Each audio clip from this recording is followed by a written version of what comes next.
बिस्मिल्लाहिर्रहमानिर्रहीम। खुल के बोल के साथ मैं हूं एतजाज तकी। आज के प्रोग्राम में हम सबसे पहले तो जिक्र करेंगे कि तहरीक इंसाफ का जो सवाबी में जलसा हुआ वो कामयाब था या नाकाम था, और उसके बाद जो सूरत हाल डेवलप हुई विद इन पीटीआई उसकी क्या वजूहात हैं। और इसके साथ साथ हम बात करेंगे कि बानी पीटीआई की मुलाकातों पर जो आयद पाबंदी थी वो जो है वो ख़त्म कर दी गई अदालत की जानिब से। और इसके साथ साथ लाहौर हाई कोर्ट में पैमरा ने भी उनका नाम लेने से खबरों और मुख्तलिफ टीवी चैनल्स पर इमरान खान का नाम लेने पर जो है वो बयान दिया। उनका ये कहना है कि ऐसी कोई पाबंदी नहीं है। इस पर भी बात करेंगे। उसके साथ साथ हम बात करेंगे कि सुप्रीम कोर्ट में आईनी बेंचेस को लेकर जो है वो बहस तकरार हुई जजेस के दरमियान, और कुछ रिमार्क भी सामने आए, इसकी भी बात करेंगे। और फिर सबसे अहम मसला इस वक्त जो है वो पंजाब में फैलती हुई स्मोक है, जिसने वफाकी दारुल हुकूमत को भी अपनी लपेट में ले लिया है। क्या वजह है फैलती हुई स्मोक के हवाले से कोई इकदाम दिखाई नहीं दे रहे। पैनलिस्ट में हमारे साथ मौजूद हैं सना मिर्जा, हमाद हसन, नसीम सिद्दीकी और बिशारत राजा। मैं सबसे पहले सना आपसे जानना चाहूँगा, आप क्या समझती हैं?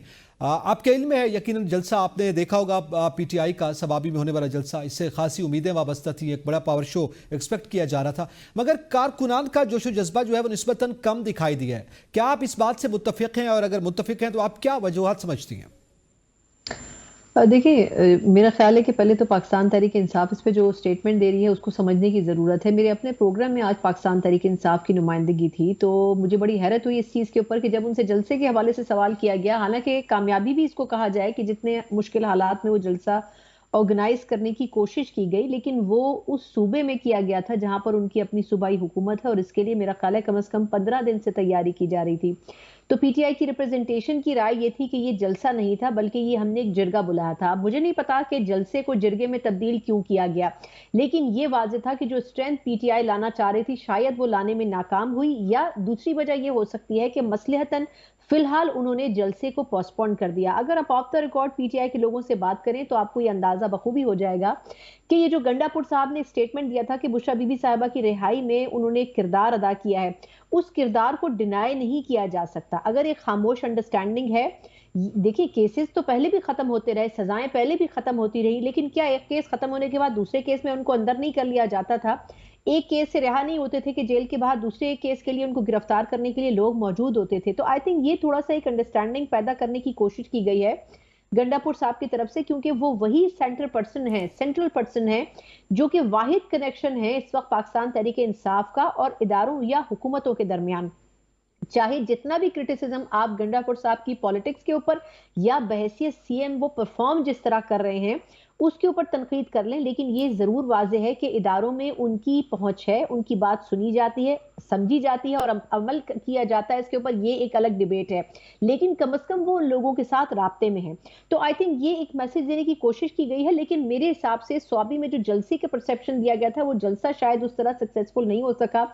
उस चीज को को झेप को खत्म करने के लिए या कवर करने के लिए पीटीआई उसको एक जिरगे का नाम दे रही है कि हमने सिर्फ सियासी लीडरशिप को कॉल आउट किया था और वो जिरगे में हमने वो डिस्कशन करने की कोशिश की थी। अब आई डोंट नो कि इसके पीछे वजूहात क्या हैं, लेकिन जो जो एक्सपेक्ट कर रहे थे कारकुनान कि कोई एक लाइन ऑफ एक्शन मिलेगा खान साहब की तरफ से। अब खान साहब ने एक अपना स्टेटमेंट दे दिया है कि मैं मार्च के हवाले से खुद फाइनली बताऊंगा कि मैंने ये कब देनी है। हालांकि ये इस जलसे के लिए एक्सपेक्टेड था कि वो इसमें एक अपनी जो लाहे अमल है वो कारकुनों से शेयर करेंगे, वो नहीं कर सके। इसका मतलब ये है कि अभी तक कोई लाहे अमल मौजूद नहीं है, या जो लाहे अमल मौजूद था उस पर खामोशी से साइड लाइन कर लिया गया है अपने आप को, या उससे रोक दिया गया है।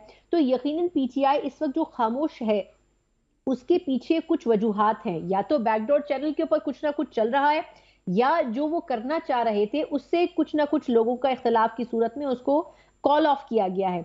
अब आने वाले चंद दिन इस हवाले से इसलिए इंपॉर्टेंट है कि 190 बिलियन पाउंड केस के हवाले से डेवलपमेंट खासी हो रही है और उसमें सजा भी सामने आने वाली। तो अभी मेरा ख्याल ये देखना पड़ेगा कि क्या अंडरस्टैंडिंग डेवलप होती है और किस किस्म का फैसला आता है। सही है, उस फैसले की बुनियाद पर ही कुछ हतमी कहा जाएगा। अच्छा हमाद हसन साहब, ये बड़ा अहम मामला है। एक तो जलसे के हवाले से भी ज़ाहिर एक पावर शो था, बड़ी एक्सपेक्टेशन थी, और फिर एकदम जो है वो जरगे तक आ गया, और फिर अदालत ने बानी पीटीआई पर सियासी मुलाकातों पर से पाबंदी भी ख़त्म कर दी है। तो इसके भी ये फैसला भी हुआ है, इसी दौरान हुआ है, और पे दर पे हम ये वाक़यात देख रहे हैं। आप क्या असरात देख रहे हैं इसके? शुक्रिया नकी। अभी सना ने बड़ा अच्छा तज्जिया किया, लेकिन मैं थोड़ा सा उस पर मैं खुद भी बात करूंगा, क्योंकि स्वाबी मेरा अपना डिस्ट्रिक्ट है और मैं वहाँ के डायनेमिक्स को जानता हूँ। देखिए, पीटीआई के जलसे की नाकामी की बड़ी वजह जो है वो पीटीआई के अंदरूनी इख्तलाफात भी थे और उसकी निशानदही में बहुत पहले कर भी रहा था, क्योंकि इस जलसे में आप देखें तो आतिफ खान इसमें शरीक नहीं, जो इमरान खान के पुराने और करीबी रफाका में से एक हैं, क्योंकि उसी आतिफ खान को 24 घंटे के अंदर अंदर 2 एंटी करप्शन के नोटिस मौसूल हो चुके थे और सबको पता है कि वो अली अमीन गंडापुर के कहने पर हुआ था। इसमें मुश्ताक गनी शरीक नहीं हुए थे, जो साबिक स्पीकर हैं, लेकिन हजारा में उमर अयूब ग्रुप उनको आगे नहीं आने दे रहा है। तो इसमें इमरान खान का कसूर नहीं, लेकिन जो पीटीआई के अंदरूनी कशमकश और इख्तलाफात है, तो उस वजह से लीडरशिप ने भी उसमें शिरकत नहीं की। दीर स्वात के एमपीएज और एमएनएज भी नाराज थे वजारतों पर, तो वो लोग भी इसमें शामिल नहीं थे ज्यादा तादाद में। और उसके जो जो एक्सपेक्ट किया जा रहा था कि इसमें इतनी तादाद होगी, उससे बहुत कम थी। अब आते हैं आपके सवाल की तरफ। देखिए, इमरान खान पर पाबंदी उठाई जा रही है या उस हवाले से बात की जा रही है, तो ये तो उनका हक है। यकीनन वो केसेस का सामना तो करेंगे जो केसेस उन पर हैं, और अदालतों में वो पेश भी हो रहे हैं या उनके वकला पेश हो रहे हैं या अडियाला के अंदर अदालत लग रही है तो उसमें इमरान खान को पेश किया जा रहा है। लेकिन कम से कम अगर उनसे पाबंदी हटाई जा रही है तो कम से कम ये जो जिस सूरत हाल का हमें सामना है और जहां पर हम रह रहे हैं, जो जो हमारे जमहूरी अक़दार के साथ जो कुछ हुआ है, यहाँ सिविलियन क़यादतों के साथ जो कुछ हुआ है, यहाँ पर जमहूरियत के साथ जो कुछ हुआ है, तो ये सब कुछ तो हमारे सामने है। और यहाँ पर बदकिस्मती से हमारे तमाम वज़राए आज़म ने इसको भुगता है, जो आज इमरान खान भुगत रहे हैं। लेकिन कम से कम अगर ये सूरत हाल बेहतरी की जानिब जा रही है, तो कम से कम एक सहाफ़ी की हैसियत से तो हमें उसका साथ देना चाहिए। बाकी रहे उनके ठीक है। मामलात जो अदालतों में है, तो उसको वो फेस कर रहे हैं और उनके वकला पेश हो रहे हैं, तो ठीक है, उसके जो नताइज सामने जाहिर है आएंगे उसके वो फिर मुताबिक देखेंगे। ये आप समझते हैं एक अच्छा फैसला है कि मुलाकातों पर पाबंदी जो है वो खत्म की गई है। यकीनन यकीनन जी, यकीनन ये एक अच्छा फैसला है, यकीनन ये एक अच्छा फैसला है। अच्छा फैसला। अच्छा, अब इसी में नसीम सिद्दीकी साहब आप क्या समझते हैं? अब बहुत सी ज़ाहिर है शबाबी जलसे को लेकर उस पर भी आप भी कमेंट करेंगे उसकी रीजनिंग, लेकिन अब खान साहब ने ये कहा है, इमरान खान साहब ने, कि वो खुद फाइनल कॉल देंगे। अच्छा, ये फाइनल कॉल का अभी जैसे पहले भी जिक्र हुआ कि वो बड़े अरसे से सुना जा रहा है कि वो फाइनल कॉल देंगे, मगर अभी तक वो फाइनल कॉल नहीं आई। आप क्या समझते हैं? देखिए एतजाज, सीधी सी बात है। मतलब ये कि अगर पॉपुलैरिटी की बात करें या कह रहे हैं कि पार्टी के अंदर इख्तलाफात है या सवाबी का जलसा नाकाम हो गया, बात यह है कि टॉक ऑफ द टाउन जो है वो इमरान खान है, वो पीटीआई है। भले आपका प्रोग्राम हो, भले सवाबी जलसा हो, भले पूरे मीडिया या सोशल मीडिया उस पर डिस्कस सवाबी का ही जो है वो जलसा हो रहा है।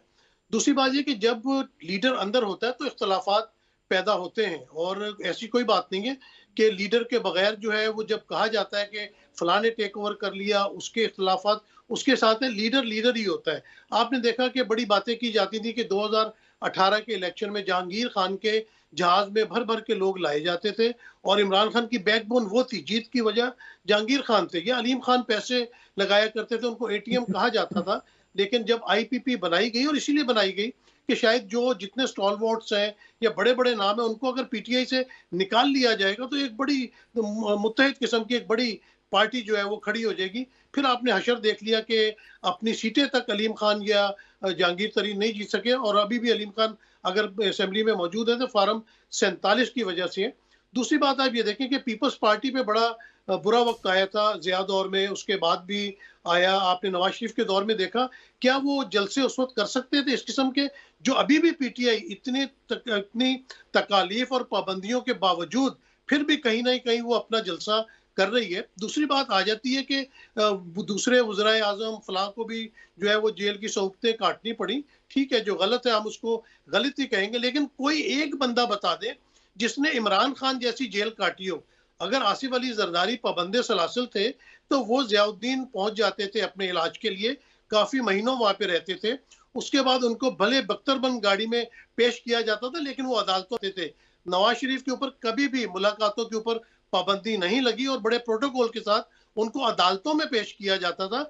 इमरान खान की तो वाहिद मिसाल है कि ना उनकी तस्वीर वहां से निकलने दी जा रही है, ना उनको खुद जेल से बाहर निकलने दिया जा रहा है। जो भी ठीक है। अपना मुकदमात है वो जेल के अंदर चलते हैं। और अगर इस तरह कोई लीडर डटा हुआ है तो मेरे ख्याल से उसकी कामयाबी ही कामयाबी है, उसकी पार्टी की भी कामयाबी है कि वो जिस तरह रेजिस्टेंस कर रहे हैं, इसका मुकाबला किसी भी दूसरी पार्टी से नहीं किया जा सकता। नहीं किया जा सकता। अच्छा बिशारत राजा साहब, आप क्या समझते हैं, अब जाहिर है बानी पीटीआई का या इमरान खान का नाम लेने के बाद आज पैमरा ने बताया अदालत को, लाहौर हाई कोर्ट में उन्होंने कहा कि जनाब हमारी तरफ जानिब से तो कोई ऐसी पाबंदी नहीं है उनका नाम लेने पर, जबकि सूरत हाल जो है वो प्रैक्टिकली हम देख भी रहे हैं। तो अब इस पे आप क्या कहेंगे, क्या ये कोई सेल्फ सेंसरशिप है या जो है गैर एलानिया सेंसरशिप है हुकूमत की जानिब से, क्या मामला है?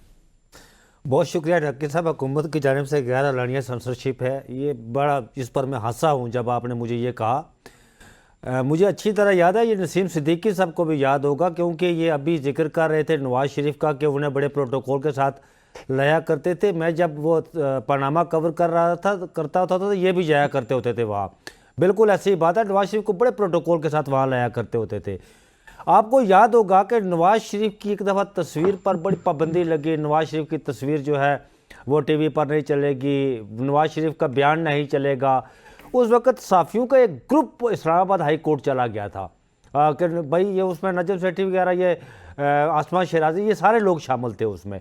लेकिन इमरान खान पर जब ये पाबंदी पिछले 1-2 साल से, जब से बल्कि वो इक़्तिदार से हटे हैं, समझे गए कहीं ना कहीं कोई रुकावट होती रही इस तरह की, उन पर ये पाबंदी लगी। साफ़ी तो कोई नहीं गया, चलें लाहौर हाई कोर्ट में किसी ने रेट पटिशन दायर की और लाहौर हाई कोर्ट ने पेमरा से पूछा तो पेमरा ये कह रहा है, उस वक्त पेमरा कहता था नवाज शरीफ के दौर में कि जी हमारी तरफ से तो कोई ऐसी पाबंदी नहीं है, हमने तो कोई ऐसा आर्डर जारी नहीं किया जी कि नवाज शरीफ की तस्वीर टीवी पर ना दिखाई जाए, उसके बयानात ना दिखाए जाए।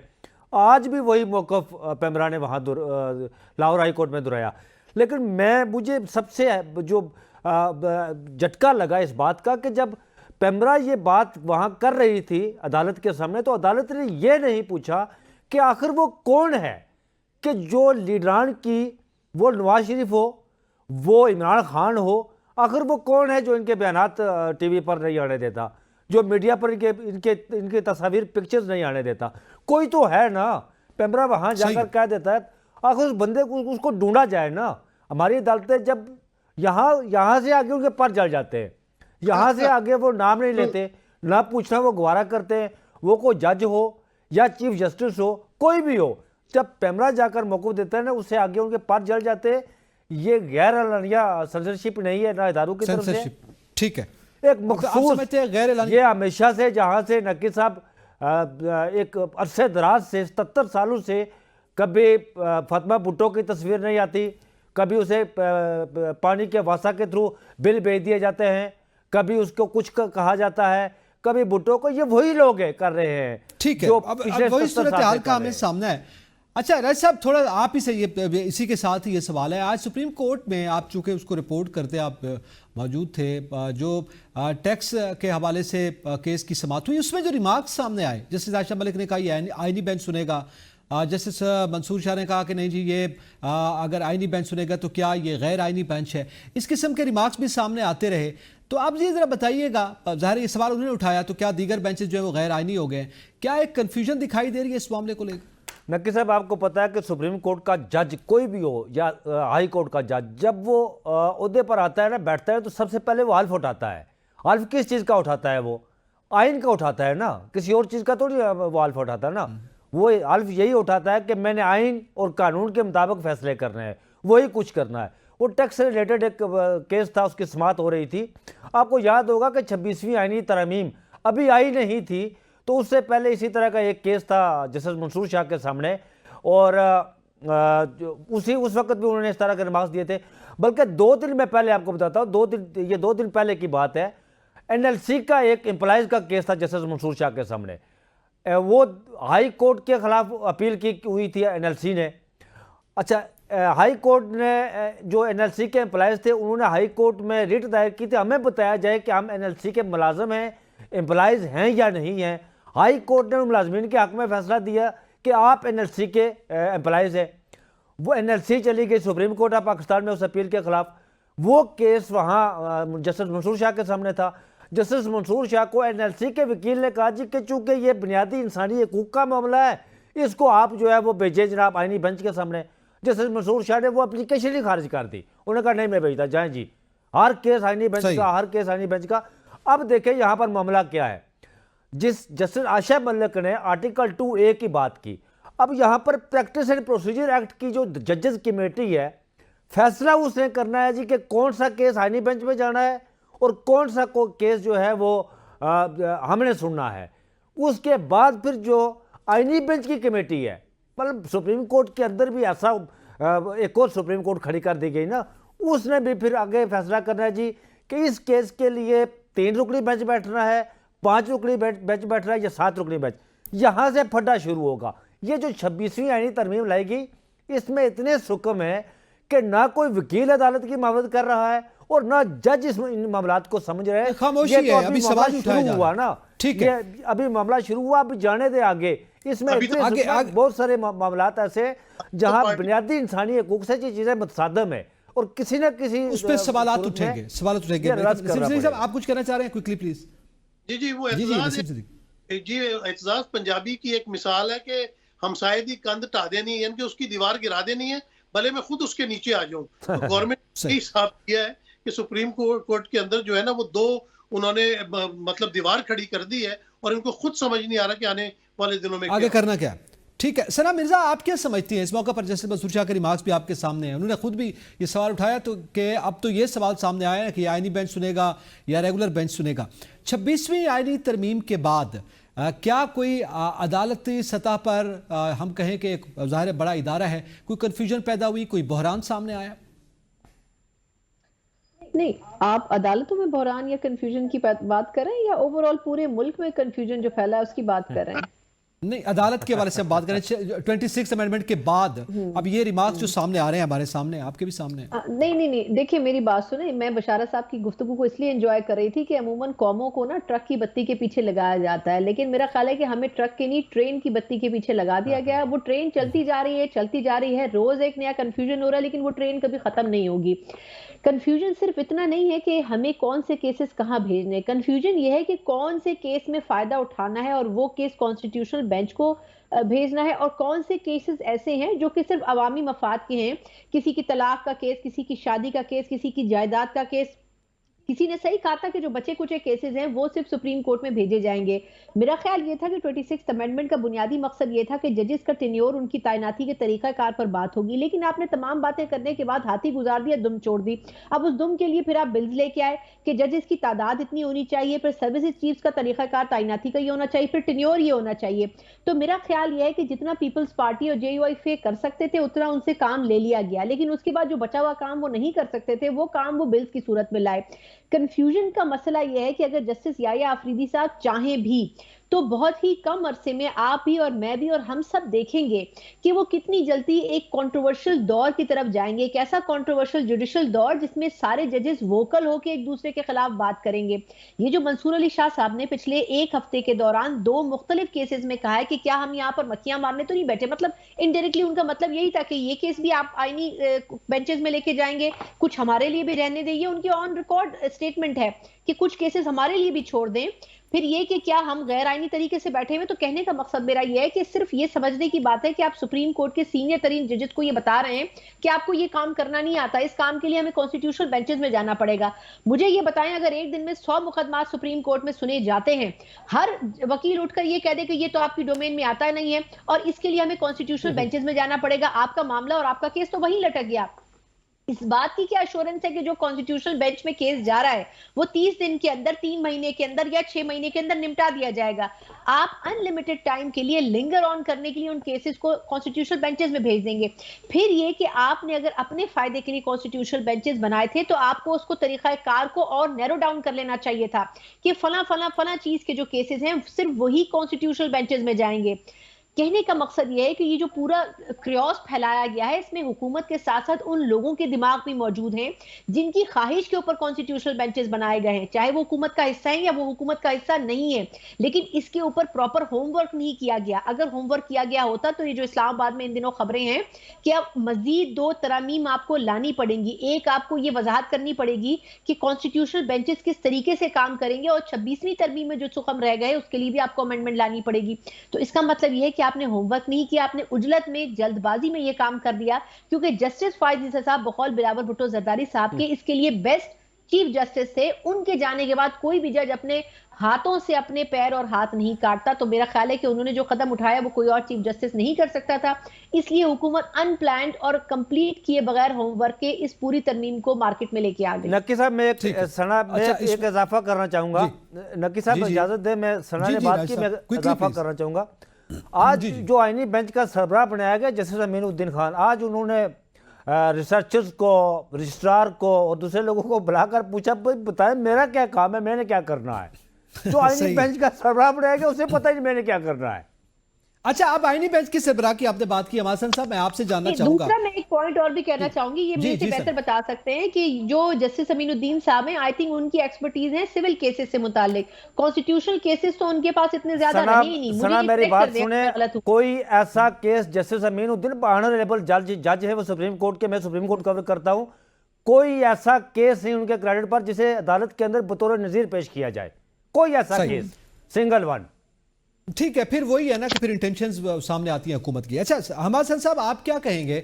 जस्टिस अमीनुद्दीन खान ने भी आज आईनी बेंचेस के हवाले से जो है वो बुलाई है, कमेटी का जो है मीटिंग की गई है और उसमें उनको ब्रीफिंग दी गई है कि आईनी बेंचेस की वर्किंग कैसे होगी और कितनी जल्दी और कौन कौन से मुकदमात जो है निपटाए जाएंगे। तो जाहिर है फिर पहले ये रिमार्क्स सामने आए थे, सीनियर प्यूनी जज हैं ऑनरेबल जस्टिस मंसूर अली शाह, और उसके बाद फिर ये प्रैक्टिस भी हमें देखने में मिली है। क्या आप समझते हैं कि इसी वजह से उजरत में ये भी बुलाया गया? देखिए, हम फौरी तौर पर क्यों एक्सपेक्ट कर रहे हैं कि तमाम मामलात एक सही समत में चलेंगे। जाहिर है आईनी बेंच का क़याम अभी आया है, चंद ही दिन हुए जस्टिस अमीनुद्दीन खान साहब को हेड बनाया गया है, तो जाहिर है कि आगे चलकर मामलात तय पाएंगे, कोई मैकेनिज्म तरतीब दिया जाएगा, देखा जाएगा केसेस की नौइयत को, फिर उस पर जो हेयरिंग होगी तो उससे भी बहुत सारे रास्ते खुलेंगे। फौरी तौर पर हम क्यों एक्सपेक्ट कर रहे हैं और इस तनाजुर में देख रहे हैं कि इस जस्टिस अमीनुद्दीन खान को बेंच का सरबराह बना दिया गया है। तो देखिए, अभी तो हमें थोड़ा सा इंतजार कर लेना चाहिए, केसेस को आना चाहिए, केसेस पेश होंगे, वो कला आर्गुमेंट्स करेंगे, जजेस अपने कमेंट्स देंगे, अपने फैसले देंगे, तो उसके बाद फिर उस पर हम बात करेंगे। हम फौरी तौर पर उस पर एतराज नहीं उठा सकते। दूसरी बात, तो नकी मुझे थोड़ा सा मौका दे दे, चूंकि मेरे आर्गुमेंट्स पे काउंटर आर्गुमेंट्स हुए थे, दोस्तों ने किए थे कि इमरान खान ने जेल को जिस बहादुरी के साथ काटा, तो हम सहाफी है, हम तारीख को क्यों नजरअंदाज कर रहे हैं? हम दूर नहीं जाते, अभी से बात करने। अभी जो नवाज शरीफ जेल में थे और इमरान खान ही हुकूमत में थे, तो उनकी अहलिया आखिरी सांसें ले रही थी, उन्हें टेलीफोन तक करने दिया गया था, और क्या उनकी बेटी को गिरफ्तार नहीं किया गया था उनके सामने? क्या एक मिनट मुझे मुकम्मल नसीम साहब मुझे मुकम्मल करने दे, फिर मैं आपको नहीं बोलने दूंगा अगर आप मुझे आर्गुमेंट्स नहीं करने दे रहे, तो आप मुझे थोड़ा सा बात करने दे। तो उनकी बेटी को जिस तरह गिरफ्तार कर लिया गया था, क्या राना सनाउल्लाह पर झूठे हीरोइन का मुकदमा नहीं डाला गया था? क्या बहुत सारे वर्करों को नहीं उठाया गया था? और जाए तारीख में, क्या इस मुल्क के मुंतखब वज़ीर आज़म को रात के सन्नाटे में फांसी पर नहीं लटकाया गया था और उनके खानदान को उनका चेहरा तक नहीं देखने दिया गया? उनकी बेटी और उनकी बीवी के साथ जो कुछ हुआ, या क्या बात कर रहे हैं? हम सहाफत कर रहे हैं? हम कोई इमरान खान के तर्जुमान है कि बस इमरान खान के साथ ये ज्यादती हो रही है, किसी और के साथ नहीं हुई? और इमरान खान के तो 130 आर्टिकल्स इंटरनेशनल मीडिया में छपते हैं। आपका पॉइंट आ गया अहमद साहब, आपने रिस्पॉन्ड कर दिया। यार ये कोई जेल है, ये कोई सख्ती है? आप जाकर नवाज शरीफ, बेनजीर भुट्टो, जुल्फिकार अली भुट्टो, उनकी तारीख देख ले, उनके कैदोबंद की सोहबतें देख ले, उनके साथ नारवा हुए जुल्म को देख ले, और इसको देख ले, उनकी बीवी को आजाद कर दिया गया, उनकी बहन को आजाद कर दिया गया है, और सूबे में उनकी हुकूमत बनने नसीम सिद्दीकी साहब, आप हमाद साहब, आपका पॉइंट आ गया, लेने दी गई। छोड़े यार, ये तारीख कम से कम तारीख को तो सही समत में चलने दे, सही इमरान खान बयान किया जाए। ठीक है, मेरे ख्याल में अब आपका पॉइंट एस्टेब्लिश हो गया है। हमाद साहब, नसीम साहब, आप कहते हैं कोई ज्यादती नहीं, ये कोई सहाफत है। नसीम साहब, आप जी जी, मेरे ख्याल में ये सवाल भी है इसी के साथ जी कर दी। ये कोई जलसा नहीं हो रहा, ये टॉक शो हो रहा है, और ये कोई मैंने हमाद साहब से सहाफत नहीं सीखनी। जिस नवाज शरीफ की ये मिसालें दे रहे हैं, उसको लंदन भेजा गया, वो अपनी बीवी से मिलने के लिए भी लंदन गया था, उसके बाद भी प्लेटलेट्स गिरे हैं, वो लंदन गया था। बेनजीर भुट्टो को भी जो है हॉस्पिटल भी जाती थी, उनको जो अदालत में केसेस चलते थे, कोई ऐसी मिसाल दें भुट्टो साहब के अलावा के जो अदालत के अंदर केसेस चले हुए, और भुट्टो साहब को भी जेल से अदालत लाया जाता था। इमरान खान को जब से गिरफ्तार किया, एक दफा अदालत में पेश किया। आप सहाफत की बात करते हैं, साइड तो आप लेते हैं, आप तज्जिया करें, आप मवाजना करें और लॉजिक के साथ जवाब दें। जो मैंने चीज पूछी है उसके ऊपर आप तो ऐसे सुलझ जाते हैं जिस तरह इमरान खान ने पता नहीं आपका क्या नहीं थी। कम से कम बात तो इंसाफ पर करे। बेनजीर भुट्टो, नवाज शरीफ और जुल्फिकार अली भुट्टो के पीछे कौन सा डिप्टी सुपरिटेंडेंट जेल। चले हमाद साहब, अब वो मेरे ख्याल में वो अपनी बात कंप्लीट कर लें, फिर इस पे आप सुनने का हौसला रखें। नसीम सिद्दीकी साहब की टर्न है सर, नसीम सिद्दीकी साहब को जरा बोलने दें जी। जब आप अपनी बात कर रहे थे तो आपने मुझे कहा कि आप ना बोले, और मैं खामोश हो गया, और आप अपनी इतनी लंबी तकरीर करके सुनने का हौसला पैदा करें। हौसला होना चाहिए। जी सिद्दीकी साहब, क्विकली प्लीज जी, क्विकली प्लीज। जी, मैं ये बात कर रहा था कि जिस तरह मामला चल रहे हैं, सारी दुनिया देख रही है कौन मामला को चला रहा है। जिस तरह आपने इमरान खान साहब के नाम लेने की भी बात की, तो तमाम चीजें एस्टेब्लिशमेंट की तरफ से आ रही हैं, और इनको भी पता है कि तमाम चीजें एस्टेब्लिशमेंट की तरफ से आ रही हैं। आईनी बेंच की बात हो रही थी, लाजमी बात है कि जिस तरह अभी आपने उनको एक सरबराह बना दिया, आपने तो इतनी बड़ी सुप्रीम कोर्ट में डिवीजन पैदा कर दी है। ये मुल्क आइन और कानून के ऊपर चल रहा है। आइन के मुताबिक बात कौन सी चल रही है? क्या आपने आइन के मुताबिक मुल्क में इंतखाबात करा दिए थे? क्या आइन के मुताबिक जो 8 फरवरी को इलेक्शन में पार्टी जीती है, क्या आपने आइन के मुताबिक उसको आपने हुकूमत दे दी? तो ये आइनी बेंच सारा ढकोसला है। आपने रास्ता रोकना था मंसूर अली शाह का, मुनीब अख्तर का, आपने रोक लिया। वो प्यूने जज है, वो सीनियर जज है, लेकिन आपने फिर एक जूनियर जज को आईनी जो अदालत है उसका सरबराह बना दिया, और सरबराह भी ऐसा बना दिया कि जो वो फाइनल वोट था वो अमीन उद्दीन साहब खुद जो है हाथ खड़ा करके अपने आप को वोट दे रहे हैं। तो ये तो कहते हैं ना कि शहर के लोग जालिम से उसे खुद भी मरने का शौक। तो ये तो सुप्रीम कोर्ट ये फैसला सर, ये 7-5 से आया था फैसला। बिशारत राजा साहब, चले हमाद साहब, आपका मैं वर्जन लेता हूं, ब्रेक का टाइम हो गया। ब्रेक के बाद हम इस पे यकीनन आपका पॉइंट ऑफ व्यू आप भी रिस्पॉन्ड करना चाहेंगे, आप कीजिए, उस पर भी बात करेंगे, लेकिन अपनी टर्न पे यकीनन बात करेंगे। और इसके साथ साथ स्मोक का भी एक बड़ा मामला है, अवामी मामला है, उस पर भी बात करेंगे। ब्रेक के बाद साथ रहिए।